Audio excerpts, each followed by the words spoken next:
The night sky over Bethel still seemed to glow in their family stories. Jacob's ladder, God's promise. That promise now flowed to his sons. Among them was Joseph, 17, shepherding with his brothers. Israel loved Joseph with a special love. He gave him a richly ornamented robe, colors like dawn woven into cloth. The robe didn't make Joseph proud, it made his brothers burn. Favor can feel like a wound when your own heart is hungry. Then the dreams began. "Listen," Joseph said, eyes bright with wonder. "We were in the field binding sheaves, and suddenly my sheaf rose and stood upright. Your sheaves gathered around and bowed down to mine." Their faces hardened. The dream sounded like rule, like a crown he hadn't earned.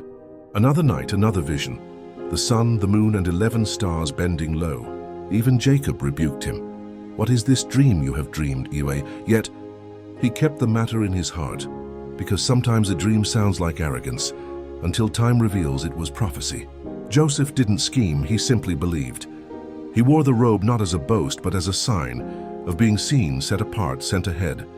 Favor is not favoritism in God's hands, it's assignment. But jealousy fermented. Words grew sharp. Glances turned cold. Brothers who should have been guardians became accusers. Joseph, however, carried more than fabric and stories. He carried a thread from Abraham to Isaac to Jacob, a promise that God would bless the nations through this family. Dreams are dangerous because they name a future before it happens. They ask us to trust God with what we cannot yet hold. Joseph's dreams did not promise an easy path.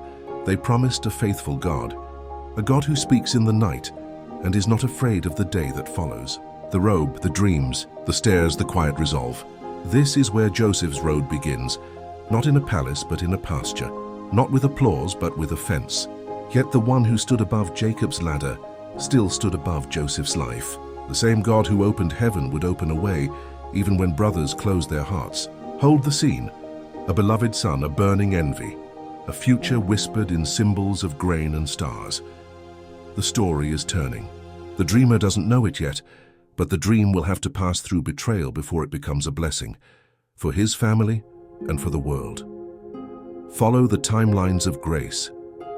The dream has been spoken. Next comes the testing. Stay with us, more is unfolding.